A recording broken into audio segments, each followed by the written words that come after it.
They want equal rights, but they don't want to take responsibility. That's a fundamental problem.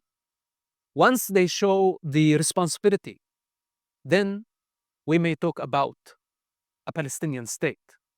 But a Palestinian state on the rubble of the state of Israel, this is not acceptable. And it's wrong. And it's totally rejected. Because the only democracy in the Middle East, the only light, the only hope that we have in an ocean of dictatorships, many forces have been unifying to destroy and to delegitimize. And we're not going to allow this to happen. Back in the 90s, the top student in Birzeit University, this is the best university in the Palestinian territories, Birzeit University, where I was born in that town. It's a Christian university. And the smartest student, let's say, with the greatest grades over the years, his name was Yahya Ayyash.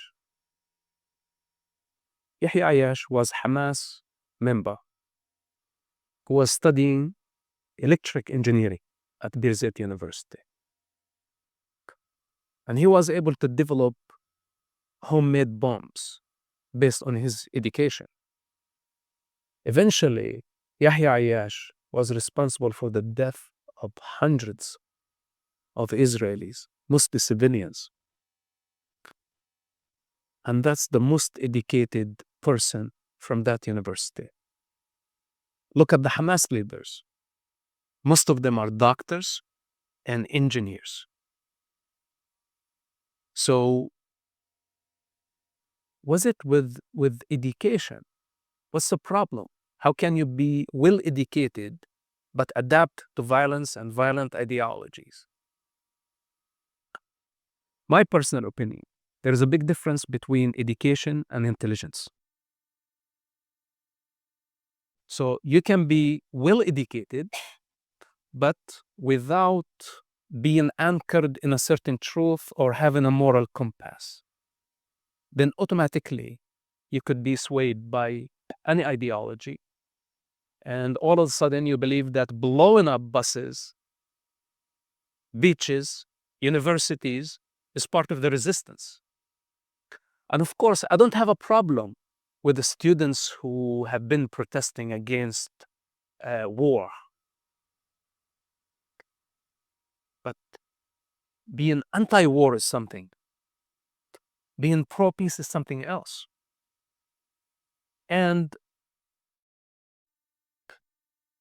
to demonize an ethnic group without actually knowing these people in favor of savages, by the name of resistance, by the name of occupation, by the name of apartheid, all the allegations that the BDS, and I'm sure some of you know what's that movement, they have been working for many years trying to delegitimize Israel, the only democracy in the region.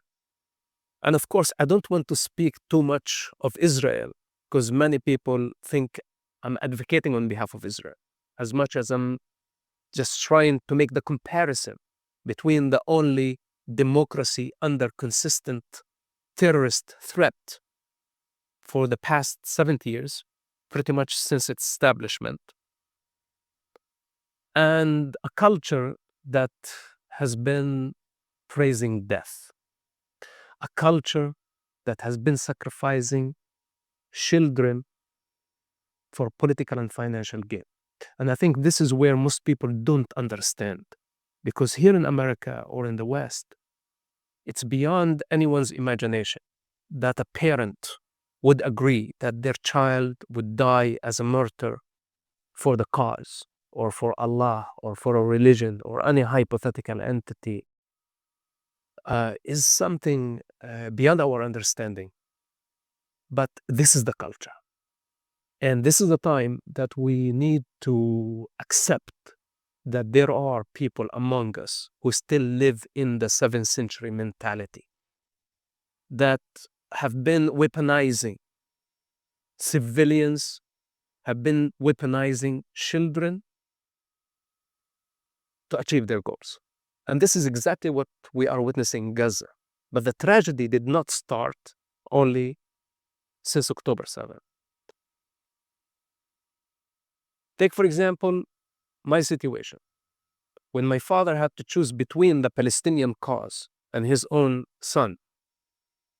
By the way, my relationship with my father was excellent. I loved him, he loved me. We were best friends.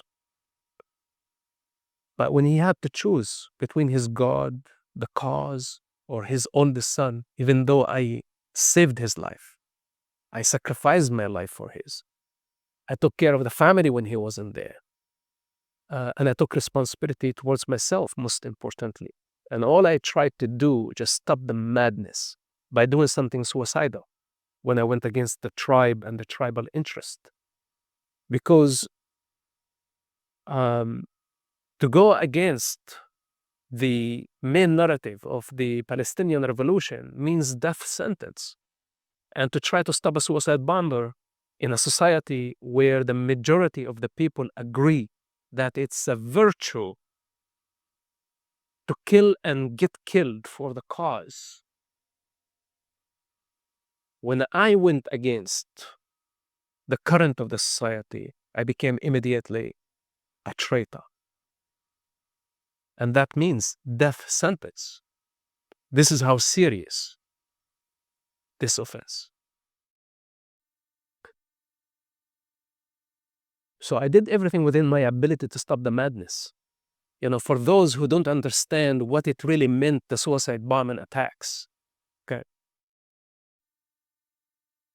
The footage of every suicide bombing scene would come to me first, within 5 to 15 minutes after the suicide bombing attack. Because part of my work was to identify the bombers, to see who he is, with what village he came from, who sent him, so we could make the connection fast enough before the next one reached their target. Now, open your imagination. How many suicide bombing attacks freshly I had to see the scene on a regular basis for about 10 years.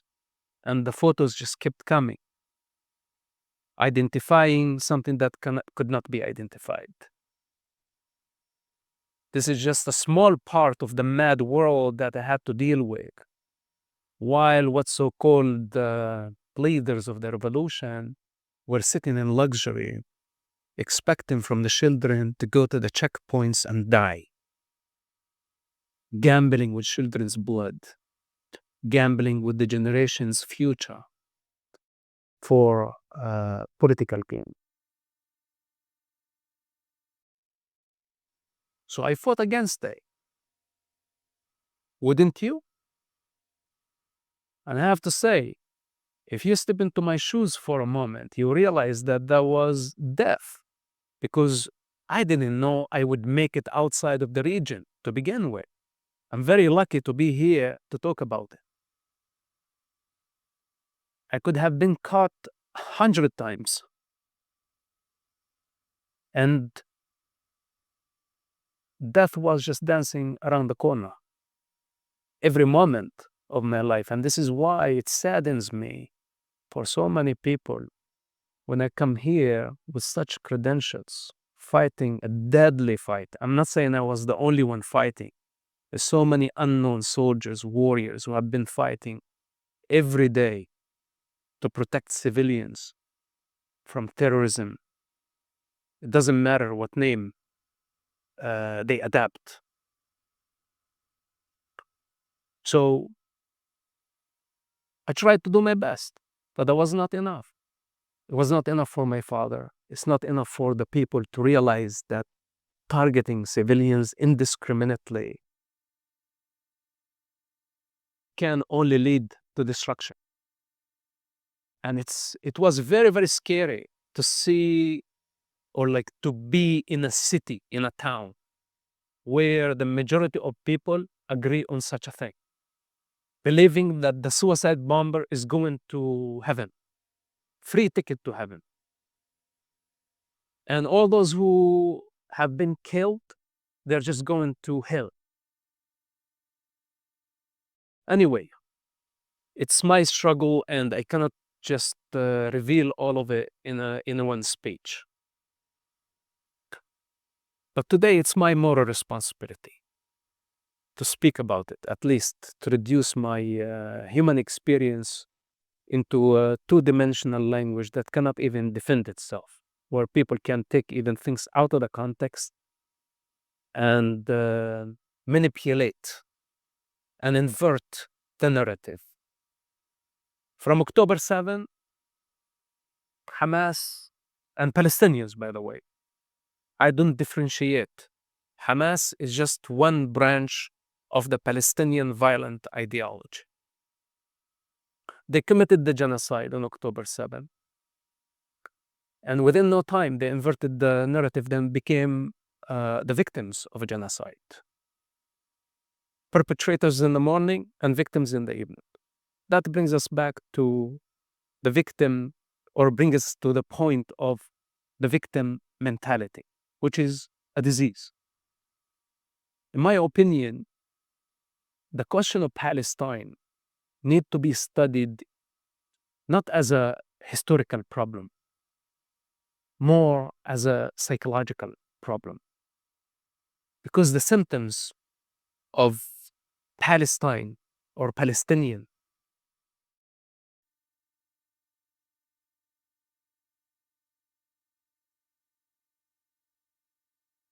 are connected to a mental problem. Dependent, entitled, angry. If he's not compensated, if feels has the right to take revenge, has the right to adapt to violence, to kidnap, to loot, and all the things that we've been witnessing for 70 years, not to mention hijacking commercial airlines, blowing up airplanes on the runway, killing athletes, kidnapping diplomats. All has been done by the name of Palestine. So what is Palestine? But is it an ethnic group? Is it a human race? Is it a nation? What is Palestine?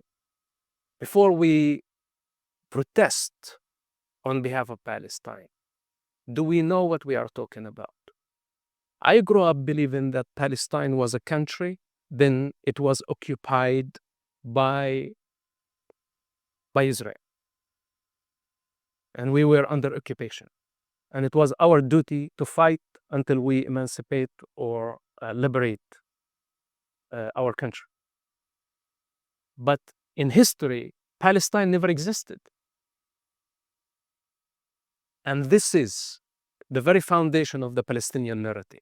And by the way, yes, millions of people, hundreds of millions of people around the world believe in something that never existed.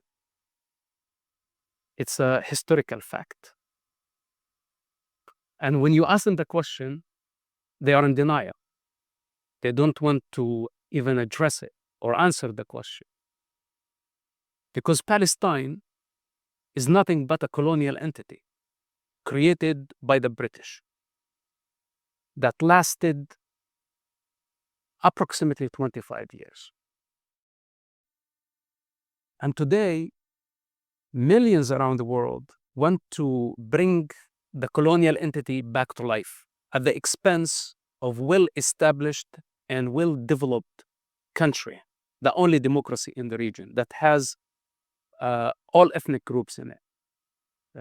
Muslims, Arabs, Jews, Druze, Christians, all live in Israel in harmony as equal citizens. And Palestine is nothing but a violent ideology. But many want to represent it as a country that has been occupied, and the conflict is a dispute over land. And I think this is the lie of the entire Palestinian narrative. And this is the responsibility for educational institutions to actually shed light on this matter. Because, okay, the students are confused. This is totally understandable. They're driven by very strong emotions when they see the bloodshed on social media, even though many of it was fabricated by Hamas, even though Hamas' strategy has been to sacrifice civilians. But let's say that we don't understand the Hamas evil game, but at least what's the responsibility of the faculty, of the administration, when we have such complicated situation and people are driven by very strong emotions? What about the facts? So everybody is saying free Palestine, but free Palestine from what? How can I free Palestine if it had never been occupied? Something does not exist.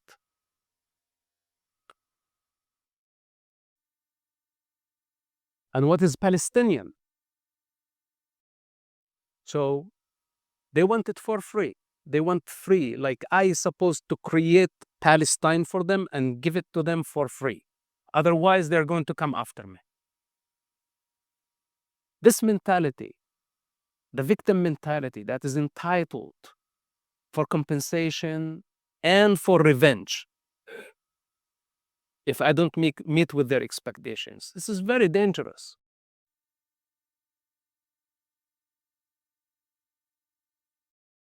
So all the allegations of occupation, ethnic cleansing, colonialism, genocide, apartheid, they are baseless. They're baseless, but many hurry to accuse. They want to accuse Israel and bring Israel to the international courts of justice to just keep Israel as a suspect without having the evidence. Even when the judge says that what's happening in Gaza is not a genocide, they choose to put the words in the judge's mouth and say it's a plausible genocide. And we simply say define genocide. Because what happened on October 7, people were killed based on their ethnic and religious backgrounds. What's happening in Gaza is a collateral damage, totally different story. Most of the victims are the result of the use of human shields. And if the anti-war activists don't like to see what they are seeing, then they must protest against Hamas, who have been using human shields, but none of them protested against Hamas. The vast majority have been protesting against Israel. Well, how can you advocate on behalf of the children and validate the Hamas and the Palestinian ideology? That is nothing but a false narrative. Then they come and say apartheid.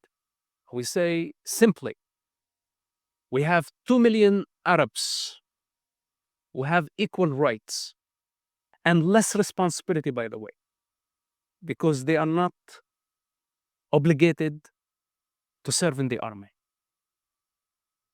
So where did they come from?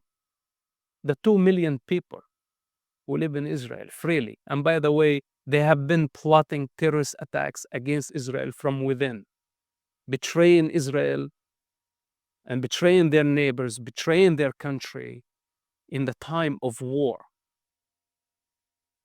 But Israel still does not punish the Arabs within the country as a collective punishment. But the world chooses not to see that Israel has been fighting on multiple fronts, dealing with savages, with terrorists, with genocide. And it's very easy to just blame Israel. This is what they've been doing. They think that they have the higher moral ground, as I personally want the children to die. We have been saying this for many years. There is no one in Israel that want to see any Palestinian child being killed or harmed. How many children came from Gaza into the Israeli hospitals, even children of terrorists, like Ismail Haniyeh, the late Hamas president. His children used to go to an Israeli hospital, and Israel did not say, okay, this is a terrorist, we are not going to help his children. Even Sinwar himself had a brain surgery in Israel during his imprisonment. Today we have terrorists. Not today, 2 days ago, who stabbed and injured and killed 8 people. It was taken to an Israeli hospital and received a treatment just like any other victim. But these are the standards of Israel. And what about the standards of the other society, what so-called Palestinians who voted for Hamas, who celebrated the attacks on October 7 in the thousands and tens of thousands? And even if they don't support Hamas, they don't accept Israel's right to exist. But many of us choose to believe that this is a fight over land. And we tell them, no, this is more of a clash of values. Hamas, Hezbollah, and other groups have been activated by dictatorships like Iran or the Islamic Revolution leadership. They have been moving their proxies against the Western values, against Israel, against the United States. So we can continue to go in our denial, not choosing to see things for what they are, not to see the religious dimension of this conflict, the Jewish hatred rooted in Islam. And this is where it gets very tricky, because I don't know where your college gets its funding from. But so this is where, the leadership begin to compromise. And they don't want us to talk about religious hatred that is rooted in the scripture, that people have been acting upon it. 1400 years of Islamic attempt to dehumanize the Jewish people. And by the way, find me one religion that describe other religions by the name. By the name. In Judaism, you may find some violent scripture that was affiliated with the beginning of Judaism, but you will not find anything referring to another religious minority outside of Judaism. But in Islam, the Quran points out the Jewish people. They are mentioned some 42 times, and not in a nice way. So I said, if Allah hate the Jewish people, how can we expect from the Muslim people to love the Jews? And of course, we don't want to start a religious war. It has been a religious conflict, and we want to solve the problem without turning it into a global situation. But are they retreating? And when I say they, I mean the vast majority of the Muslims who have launched a global assault against the Jewish people since the beginning of the war. It was not enough that the Jewish people suffered a modern-day Holocaust on October 7, the worst since the Holocaust. That ignited the bloodlust in the Muslim world. They wanted more. They celebrated it. They have been celebrating and they will continue to celebrate. They did not have even respect. Just a few days ago, we had the anniversary of October 7th, and they insist on celebrating the day as a triumph. It's as a victory for the Muslim nation, inflicting pain on other religious groups.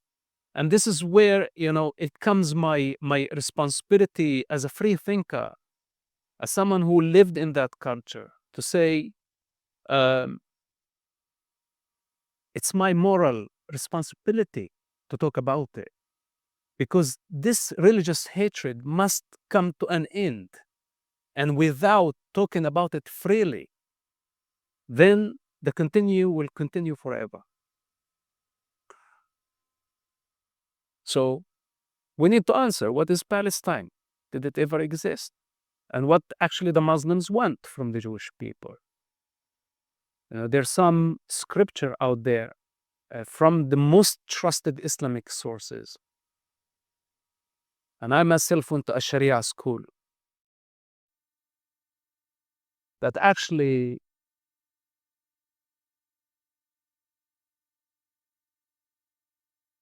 make a condition, the killing of the Jewish people, for the end time, for the judgment day. That the judgment day will not happen until the Muslims kill the Jews wherever they find them, until the stone and the tree would call a Muslim warrior and tell him, there is a Jew behind me, come and kill him. This is Muhammad. This is not Bin Laden, this is not Hamas leaders, this is Muhammad.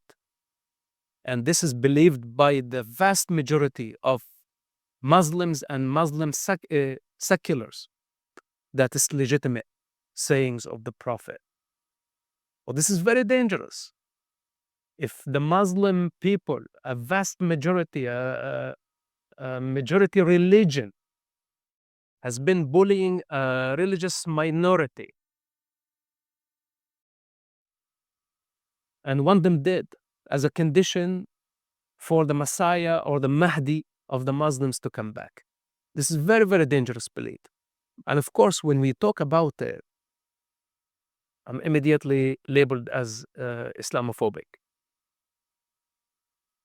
So they want us to be silent, be afraid to criticize religion, even though it's my birth religion and it's my birthright to criticize it, especially in relation to ongoing violence that we don't know how it's gonna end. So they want even to take my right to criticize my birth religion by nonsense labels like Islamophobia. I don't even know what is that.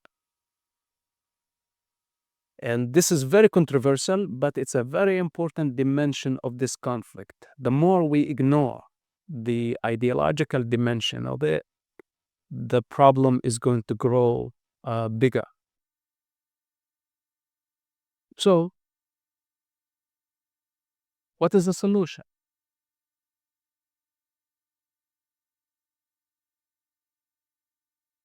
And I say simply, this is up to the Palestinians. The Palestinians need to decide what they want. Do they want a Palestinian state, or they want to insist on destroying the state of Israel? Two different things. They want a free Palestine that the rest of the world is supposed to create for them and tell them, this is your Palestine, take it, and it's for free. Don't they say, like, on a regular basis, free Palestine? They want free stuff, don't they? So they need to decide, because Israel came about after so much work. So much work. It's not easy to build a nation. It's much easier to build a revolution and create chaos and cause bloodshed, then weaponize civilians, then pretend to be the victim as they continue to carry more terrorist attacks, insisting on the same strategy of targeting civilians. Then there will never be Palestine.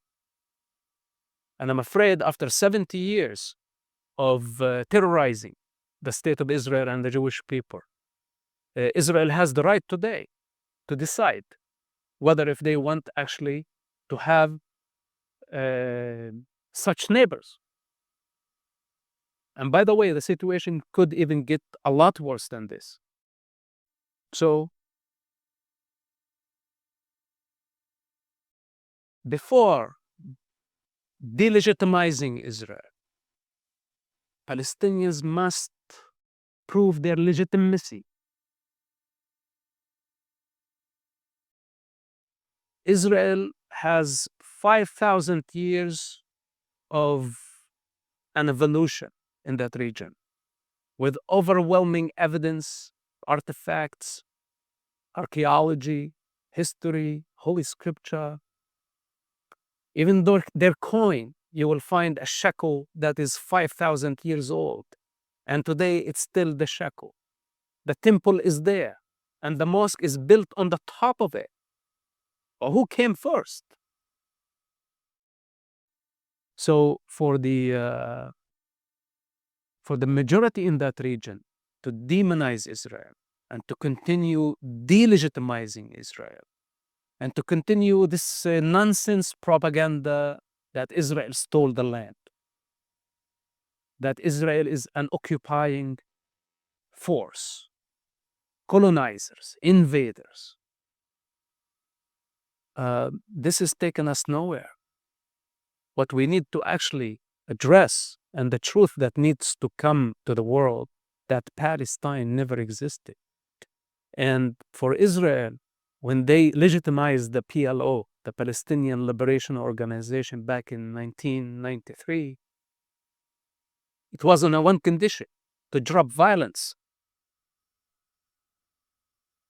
and to come to the negotiating table. But instead of doing that,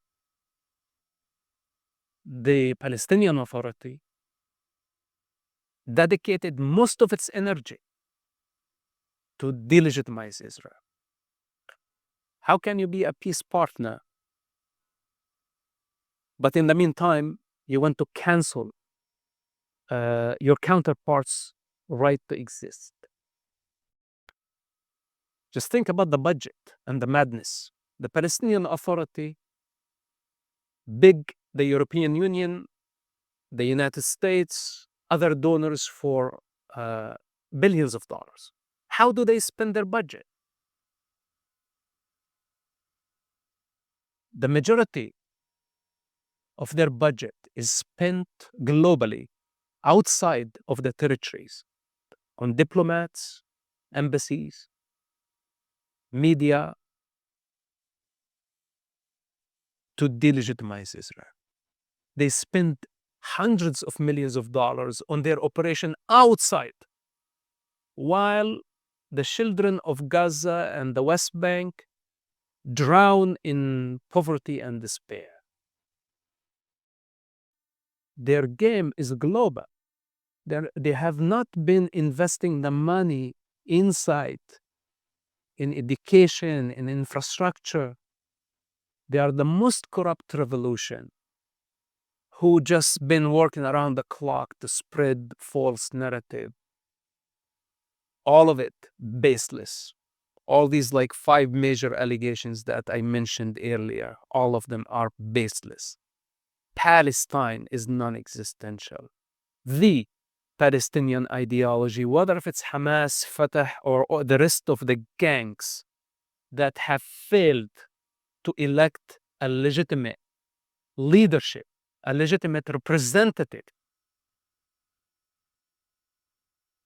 but then they want to blame everything on Israel and demonize Israel so they can get the global status as the troublemakers, where everybody, that includes the American government, the European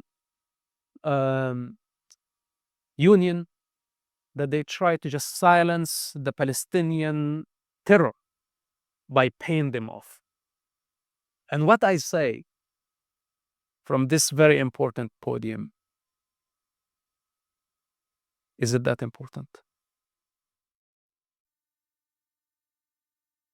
that money is the root cause of this problem. The more money you give these criminals, the more they insist on sacrificing children. This is their game. They want to sit in luxury, and they're reckless. They are willing to sacrifice everybody for their political and financial gain. So governments around the world need to stop giving the Palestinian leadership money. They have been committing a crime against my brothers and sisters. This is the reality, the way I view it. I'm a child of that conflict. I did not understand why the children were dying during the first Palestinian Intifada. I did not have the power of discernment. I witnessed so much bloodshed, more than you can imagine. The pictures that you see on the social media is nothing in comparison to what I witnessed during the first Intifada as a child. I was only 10 years old, and I lived next to a cemetery. And all the victims of the clashes of the first Intifada were buried just next door. I mourned with their mothers, with their sisters, with their families. Countless. Every day were coming. Sometimes we had 5 to 10 bodies buried just next door.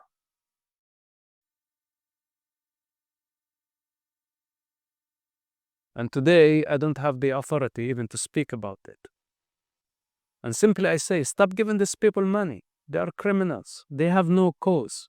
Their revolution has no moral compass. It can go for eternity. So many times I describe it as a black hole that you cannot satisfy it. The more you give it, the more aggressive, the more violent it becomes.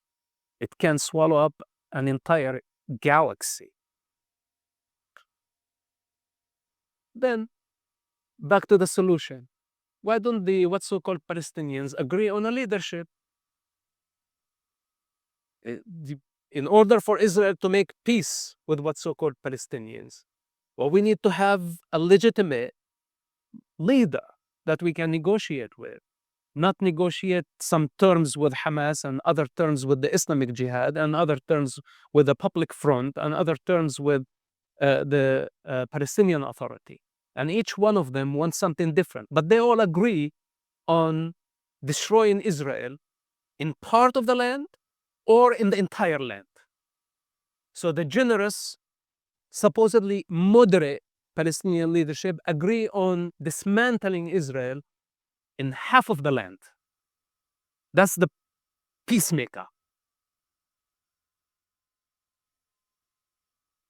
The problem, they come in late, some 70 years. They had their opportunity in 1948 to establish an Arab state. There was no Palestine then. An Arab state next to the Jewish state. Israel declared their independence in 1948, but the Arabs declared war against Israel in 1948.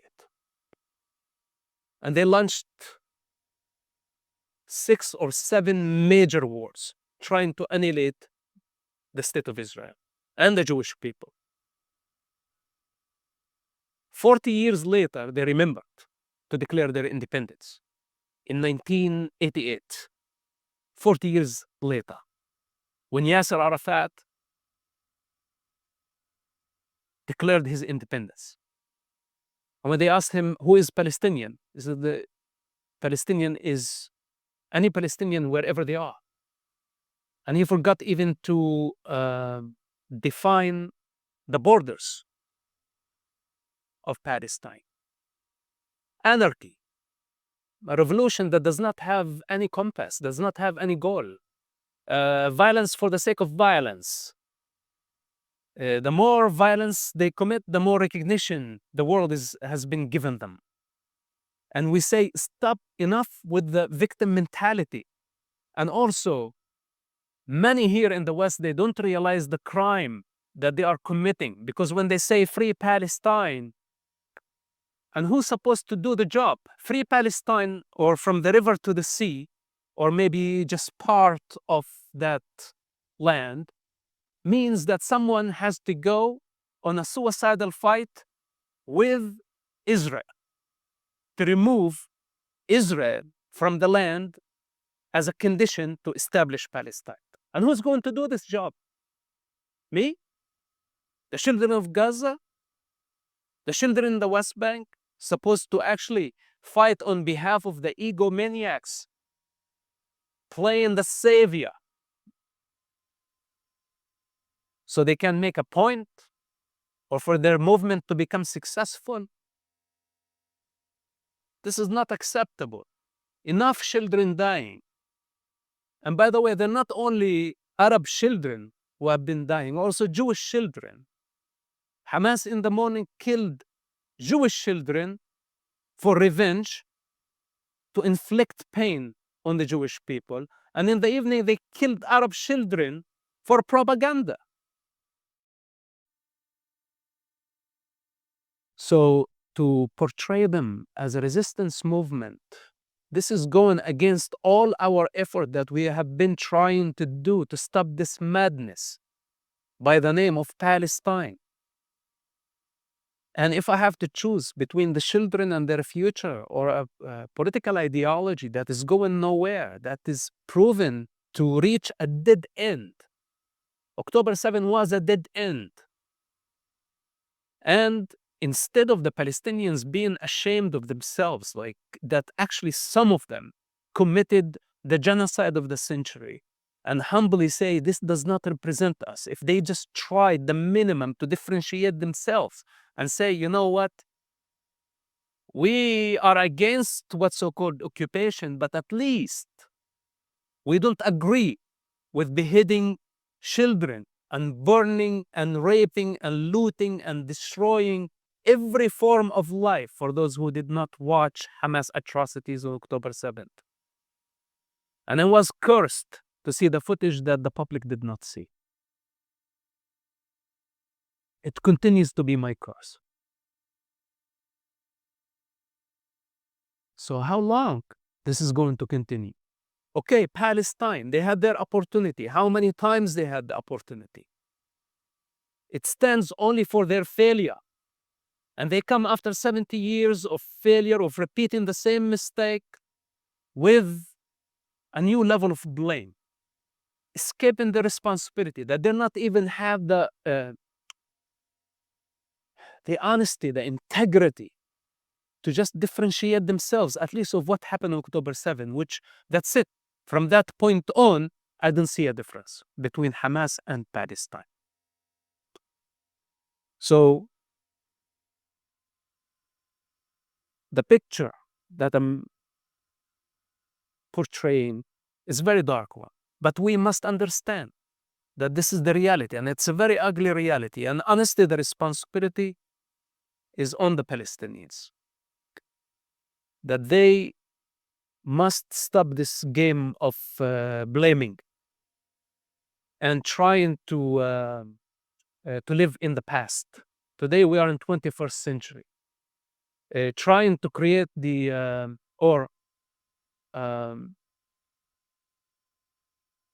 recreate the opportunity that they missed back in 1948.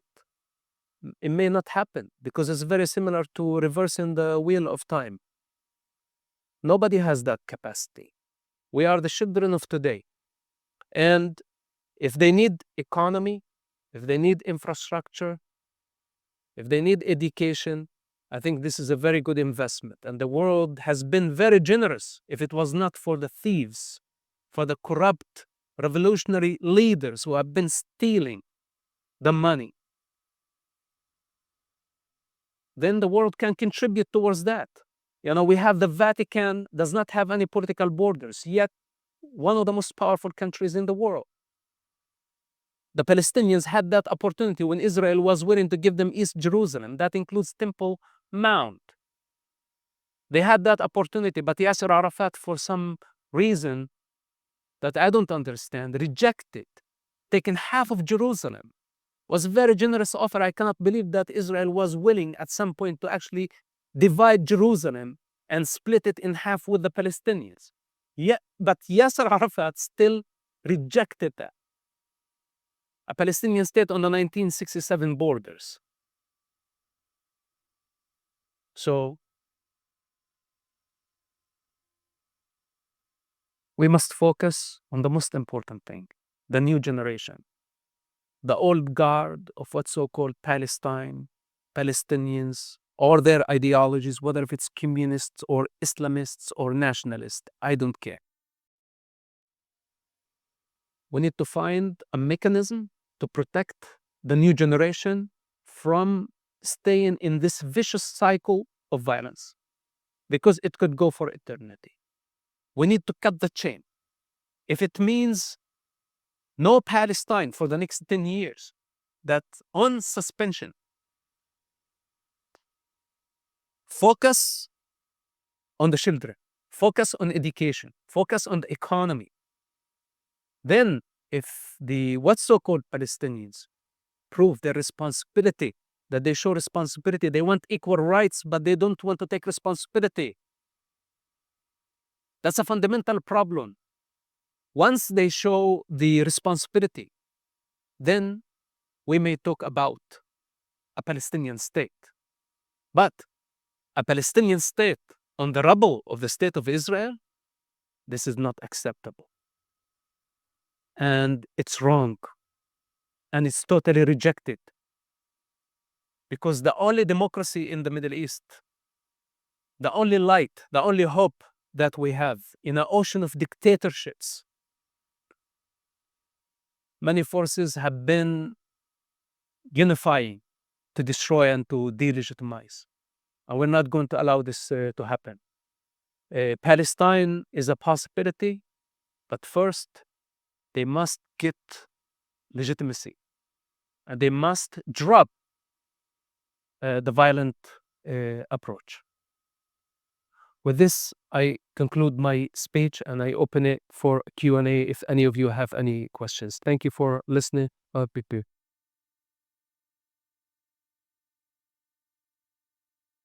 Thank you. Thank you. Thank you, Mosab. Perhaps so we could do a very quick 15 minutes of questions. And then if you could just reiterate the question once it's asked for our recording, that would be wonderful. Thank you. In your football, like Bernard, the current pick for all the work you do, in your opinion, what's the percentage of the Gaza population that sees the late Shigima Hamas causing this first assault? Horrible. We don't have any statistics regarding this problem. And I tell you, the vast majority of the Gazans, they hate Israel blindly without knowing what Israel is. Even though Israel helped the Gazan economy, they employed tens of thousands of Gazans. They all betrayed Israel on October 7th day. And when I say, I mean the vast majority. I'm sure there are like a handful of people out there who don't agree, but they're afraid.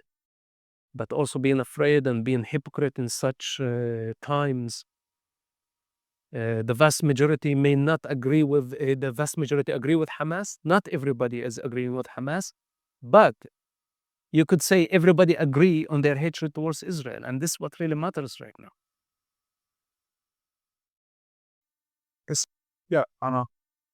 So Hamas, for this, to understand it, the goal is to stop it, but when you were listening to conversations in your house, listening to a lot of leaders, was there ever any discussion of like, okay, if they accomplish this, then what for?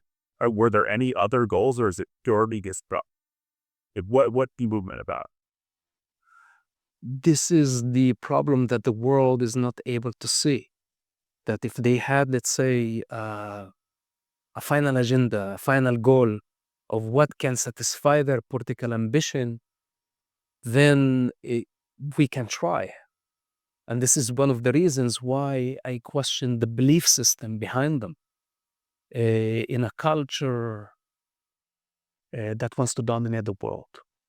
Okay, this sounds a bit strange, and I'm trying not to go too far because out of respect to the podium and to the campus. Um, but Hamas want to dominate the globe. It's a Nazi ideology. They want literally to establish an Islamic state on the rubble of the state of Israel. Then they wanted to expand to establish a global state.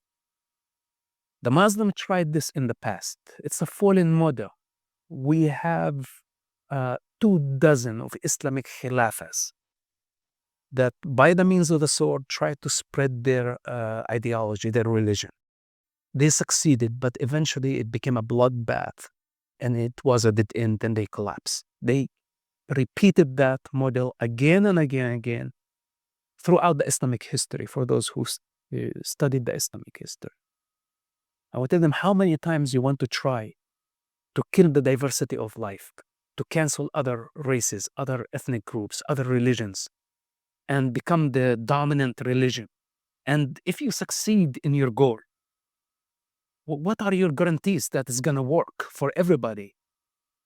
In principle, this Islamic approach is against the way of evolution and the way of life that depends on diversity. But it's almost impossible to rationalize. Like, I was not able to rationalize this even to my father in a very friendly conversation. Even if I was able to convince him, he has so much to lose. Like many other Muslims, like many other Muslim leaders, they have so much to lose. So today they are on a quest not only to destroy the state of Israel, and that's why we say the religious dimension of it, we must all be aware. That's why I'm here to create the awareness. This is not indoctrination. This is not like trying to justify Israel's position against what's so-called Palestinians. This is not my job. It's just the awareness, because I see it creeping on everybody. And many of the students today, they think it's a dispute over the land. So they end up validating and justifying violence. But they don't understand. By justifying violence there, they invite it here. And as someone who lived the first Intifada, it was very romantic. I heard it from the river to the sea, people wearing keffiyehs, protesting in the streets, and it was like it felt like a great cause that finally the people are revolting against the occupation. We did it. Within no time, it became bloodshed, became mass shooting, suicide bombing, stabbing, checkpoints everywhere. People lost their trust in everybody. We used to have the Jewish people come to our town. We used to go to their cities. We never had a checkpoint. Things were just perfect.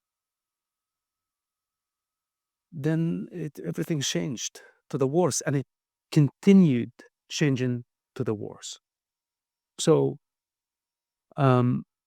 if we don't counter it, even though it's not a very popular idea, but we must fight against this before it spread like a virus and takes over.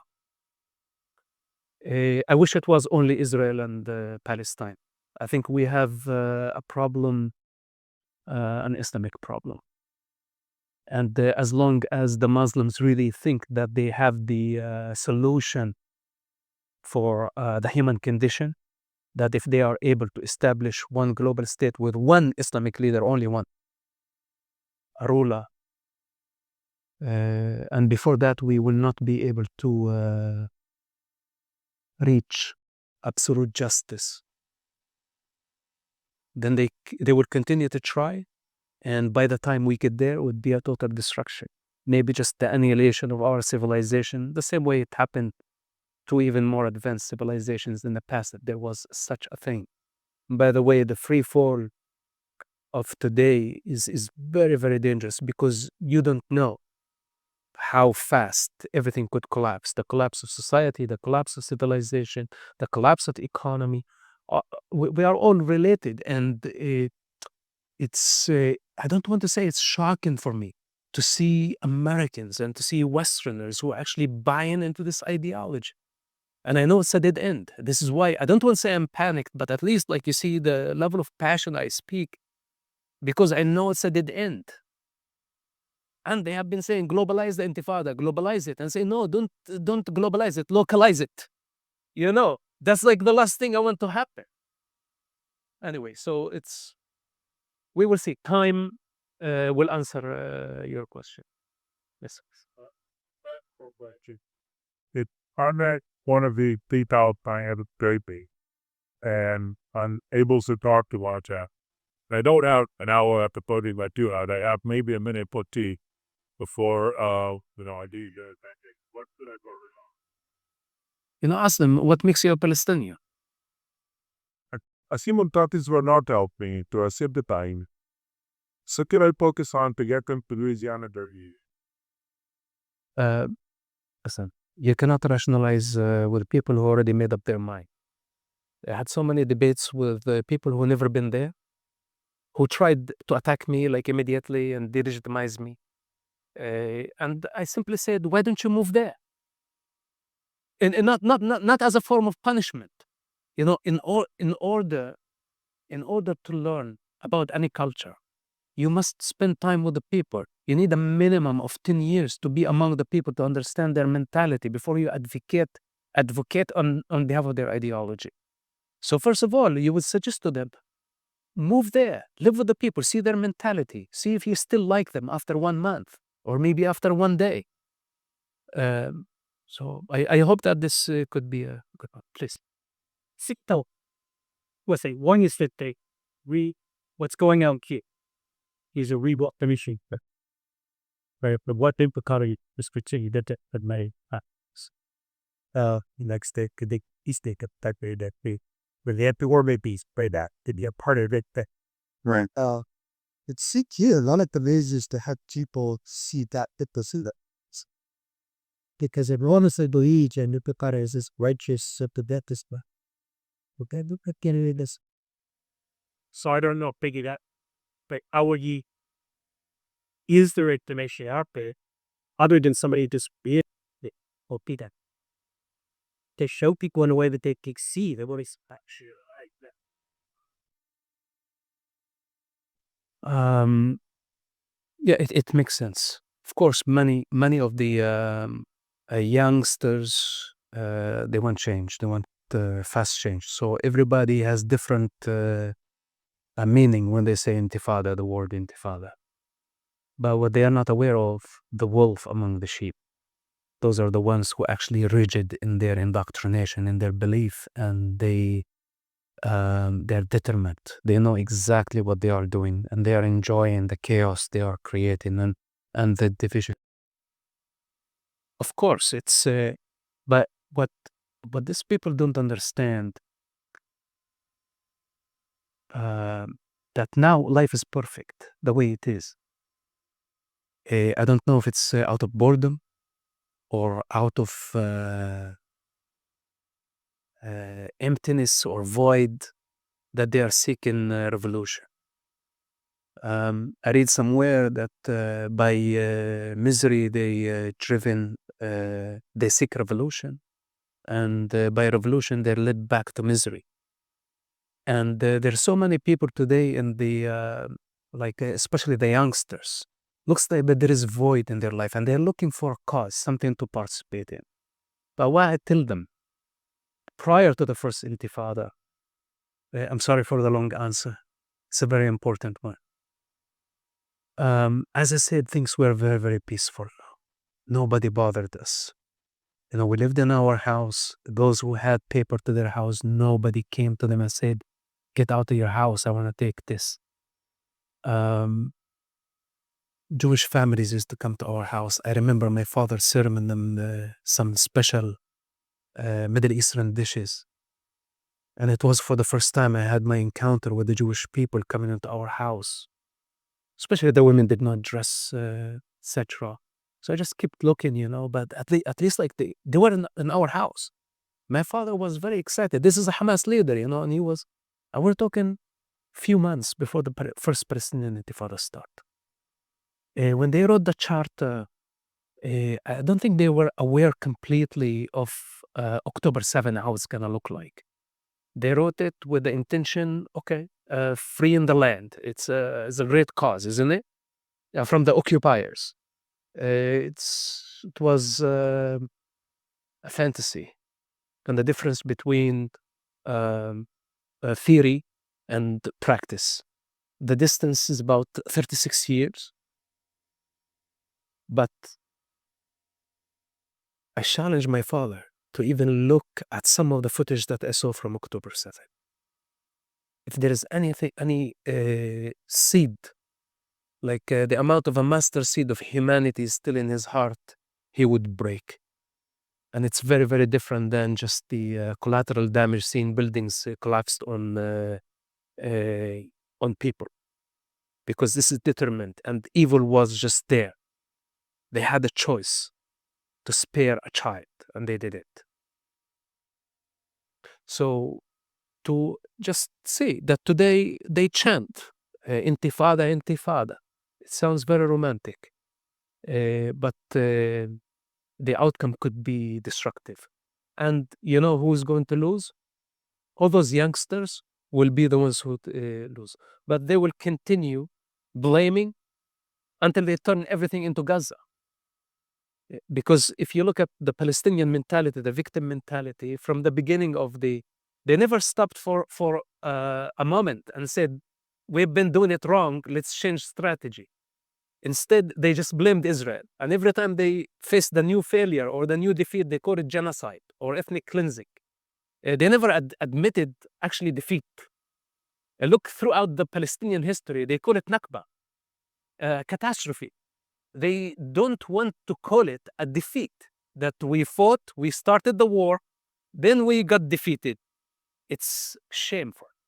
And their culture does not accept that shame. So, and now today they see Gaza a rubble. That's the manifestation of their violence. But do you think they stop there? It's just like, that was wrong. We brought this upon ourselves. Let's not do the same in the West Bank. Let's not do the same in Lebanon. Let's not do the same in Iran. Instead of that, no, they insist on the same strategy and on the same evil to get global sympathy. So those sympathizers are validating, they have been validating the Palestinian ideology. And I hope that I will not live to witness a global intifada. You know what a global intifada literally means? Even though many people are not even aware of the concept, it means World War III. This is what it means, and I hope we don't live to see that. It's 2025. America's debt is over $37 trillion, and the dollar just had its worst crash since 1973. That puts your savings and your family's future at risk. That's why we trust Alpha Omega Gold, a company that stands unapologetically with Israel and supports Stand Tall Israel. Visit ao.gold/stand to claim your free precious metals wayfinder guide or call 1-855-426-4653 today. Protect your future before it's too late.